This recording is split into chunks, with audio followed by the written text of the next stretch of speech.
जनकपुर में सूखा पड़ गया। जब बरसात नहीं हुई है तो राजा जनक जो है वो बहुत परेशान हुए।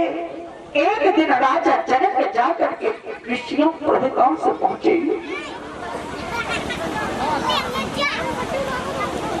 और बारिश ना होने के कारण पूछने लगे कि हमारी जो है प्रजा बड़ी परेशान है, बारिश हो नहीं रही है, कारण क्या है, मुझे क्या कार्य करना चाहिए।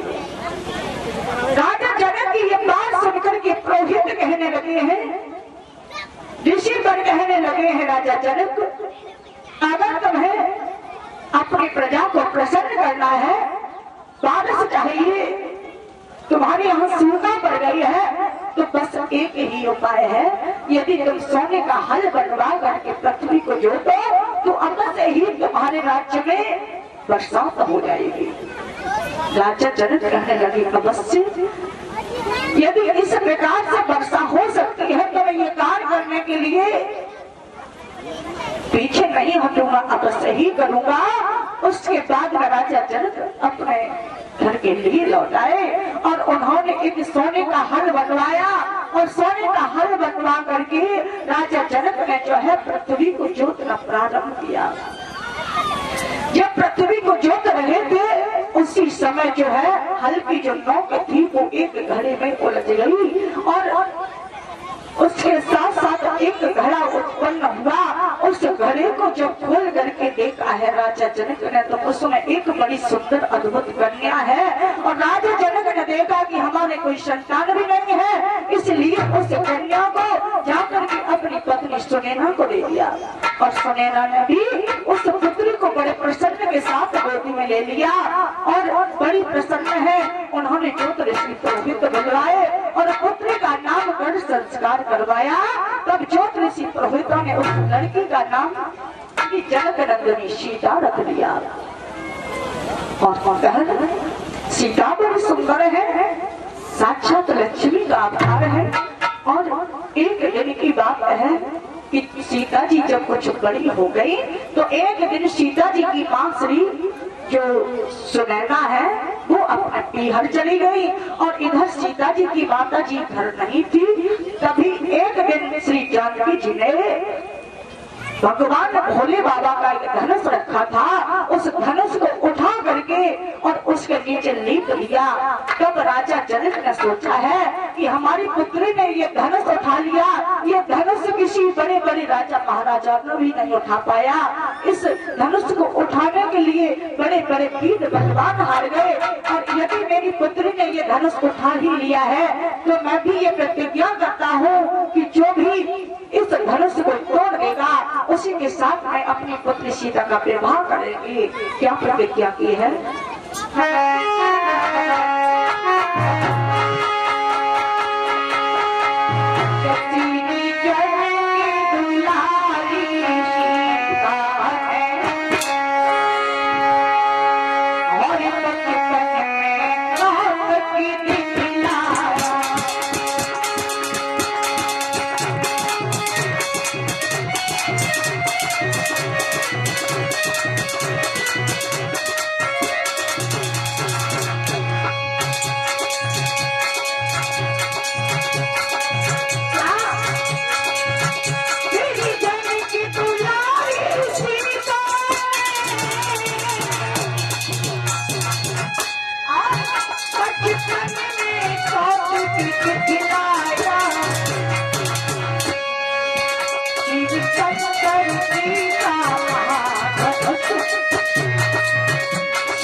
ने ये प्रतिज्ञा की है कि जो भी भगवान भोले बाबा के धनुष को तोड़ देगा उसी के साथ मैं अपने पुत्र का विवाह करेंगी। और उसके बाद में राजा जनक ने पत्र छपवाए। पत्र छपवा करके जो है एक पत्र दशकंदर के लिए भेजा है लंका के लिए, दूसरा पत्र बाणासुर के लिए भेजा है सोनपुर के लिए, और तीसरा पत्र मध्यराज जरासंध के लिए भेजा, और पांचवा पत्र गुरु विश्वामित्र के लिए भेजा। इस प्रकार से देश विदेश के लिए पत्र भेज दिए हैं।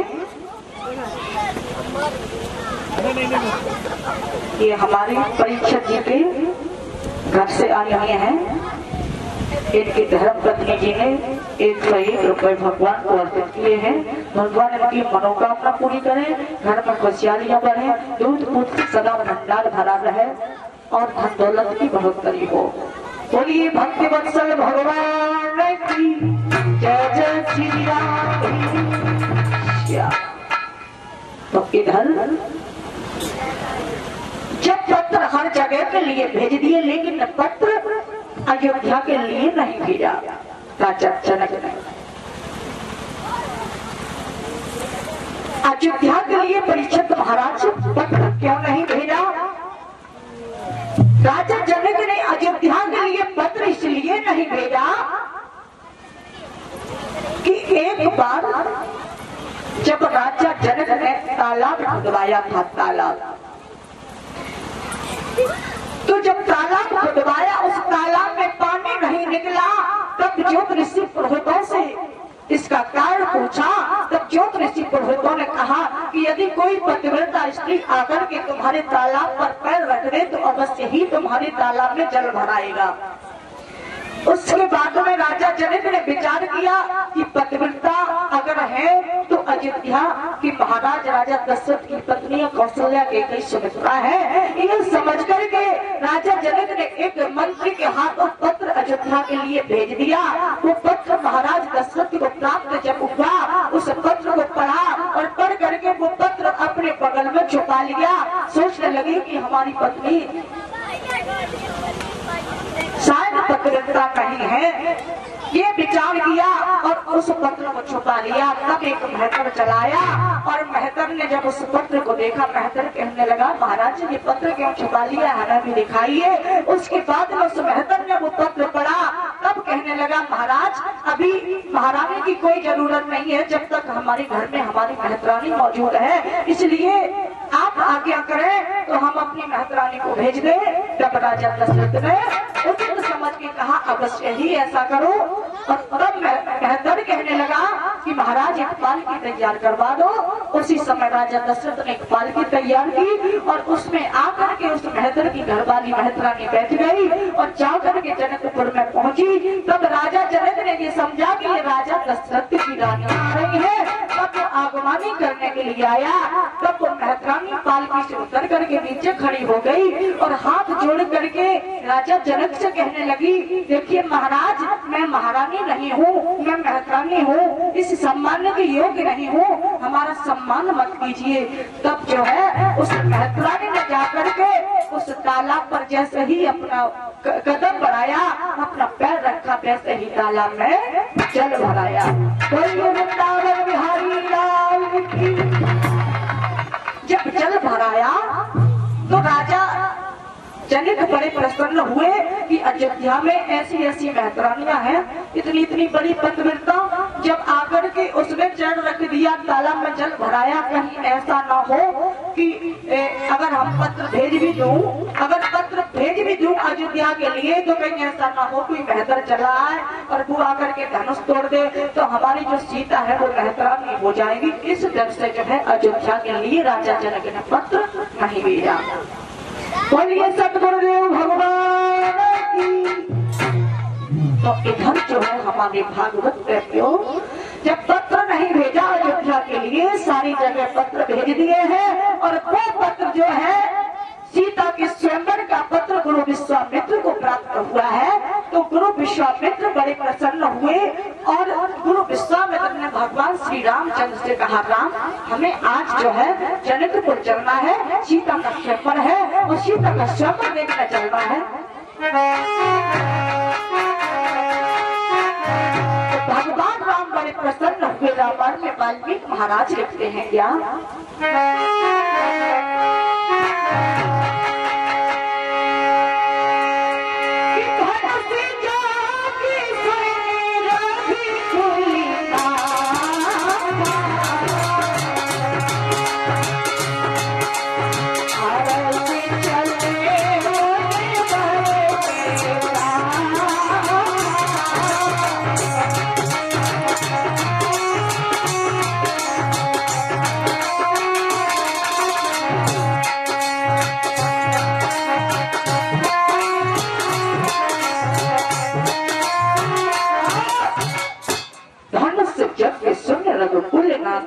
हर्ष चले मुनवर के साथा।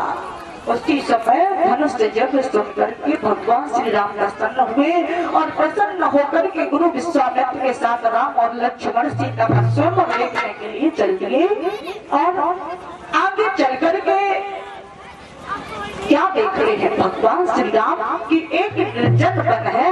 निर्जन वन में जाकर के पहुंचते हैं जिसमें पशु पक्षी भी नजर नहीं आते हैं।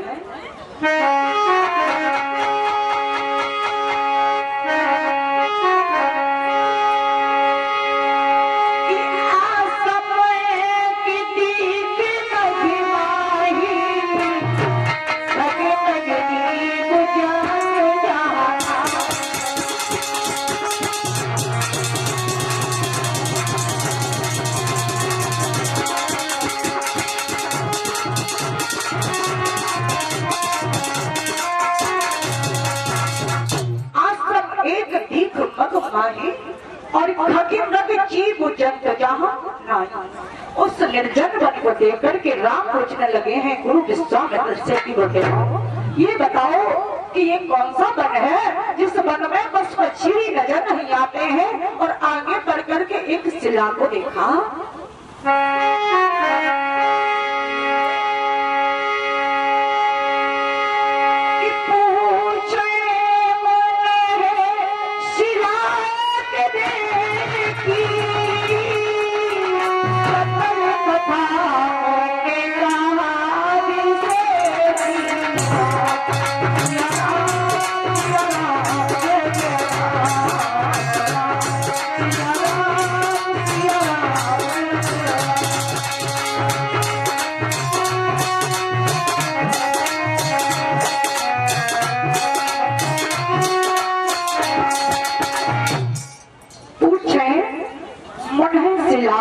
देखी सकल कथा मन कहा विशेषी। एक शिला को देख करके श्री राम कहने लगे, हे गुरुदेव ये पत्थर की स्थिति क्या है, ये पत्थर की क्यों बन गई है, ये वन इतना निर्जन क्यों दिखाई दे रहा है गुरुदेव, ये सारी बातें मुझे बताओ। तो गुरु विश्वामित्र कहने लगे, लल्ला राम हमारी बात सुनो।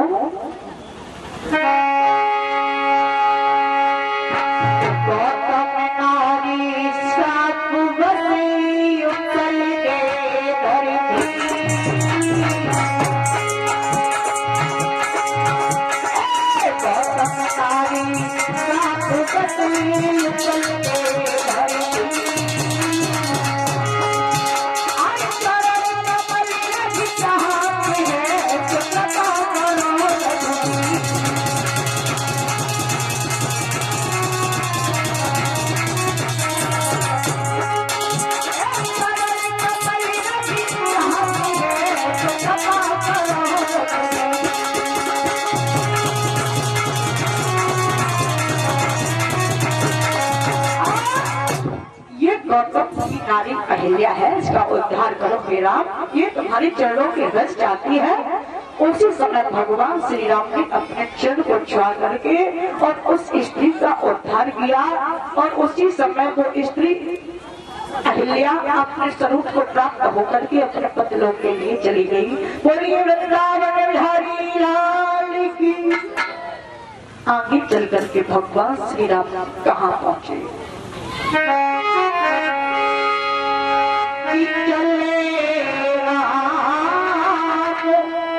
लक्ष्मण मुन सका गए जहाँ है तावन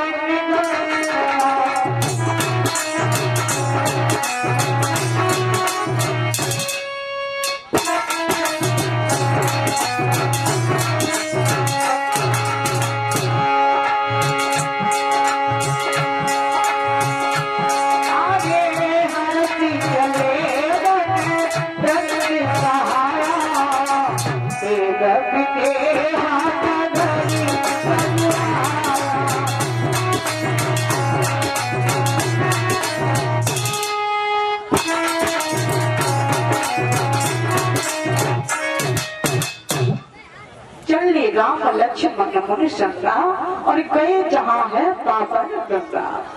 गंगा की तट पर पहुंचे और गंगा में स्नान करने के बाद में गुरु विश्वामित्र आगे बढ़े। यहाँ से चले मन ब्रह्म सहाया और नगर आया। कहते ही आगे बढ़े। पास में थोड़ी ही दूर पर जो है विधि का नगर स्थित है। वहीं पर गुरु विश्वामित्र रुक गए और कहने लगे, हे राम आप तुम जाओ, हमारे लिए कुछ पुष्प तोड़ लाओ, यहीं पर मैं रुकूंगा और संध्या वंदन करूंगा, पूजा के लिए कुछ पुष्प तोड़ लाओ हे राम।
आज्ञा लेकर के श्री राम और लक्ष्मण जाकर के राजा जनक के फूल बाग में पहुंचे।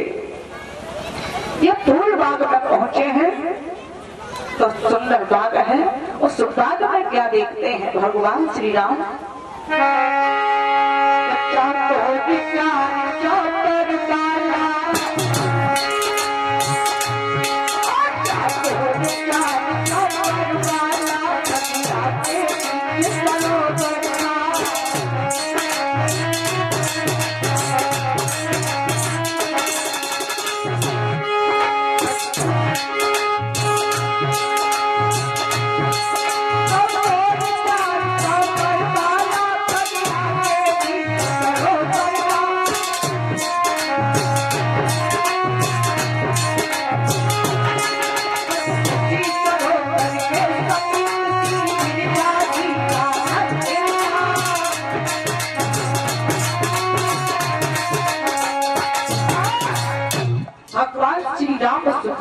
घूम करके देखते हैं कि उस बाग में बड़ा सुंदर सा सरोवर है और उस सरोवर के पास में एक गिरजा का बड़ा सुंदर मंदिर है और उस बाग में बड़े बड़े सुंदर पुष्प खिले हुए हैं। तो भगवान श्री राम लक्ष्मण से कहने लगे, भैया लक्ष्मण अब हम थोड़ी देर के लिए यहाँ पर आराम करेंगे, कुछ विश्राम लेंगे, उसके बाद में ही हम जो है गुरुदेव के पास चलेंगे। इधर भगवान श्री राम बैठे हुए हैं और इधर श्री जनक नंदिनी सीता अपनी सखियों के साथ में गिरजा के मंदिर में पूजा करने के लिए चली। इस तरह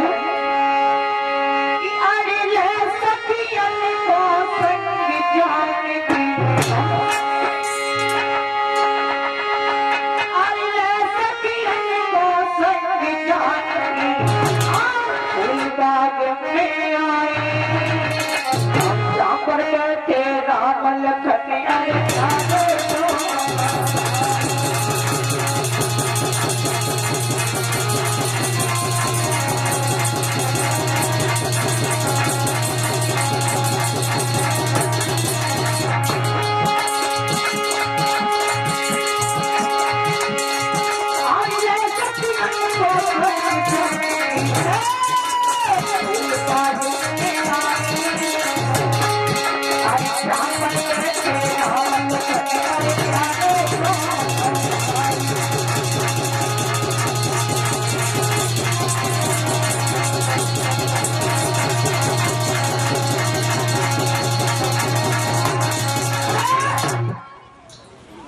भक्त जानकी जो है अपनी संग की सखियों को लेकर के उस फूल बाग में गिरजा माता के मंदिर में पूजा करने के लिए चले हैं। और जब जाकर के उस फूल बाग में पहुंची तो एक सखी सीता जी की सहेली बाग में घूमती हुई आगे बढ़ी